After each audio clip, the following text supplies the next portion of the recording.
Hello everybody, welcome back. Today as well we have got you another video. In this video I'll show you how you can order a Payoneer virtual card. But before that, please do make sure to like our video, subscribe our channel, and yes, without any further delay, let's get started.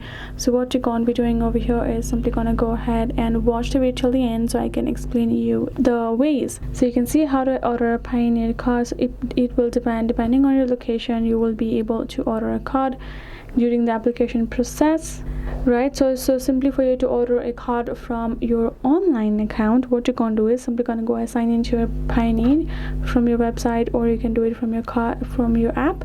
Then have to simply navigate to the Payoneer cards and have to tap on order card, and you just have to provide the account details, and then you have to verify yourself as well, and then you will be able to choose a card type, a card, and you can simply place the order, and they will notify when you can get your physical card with you.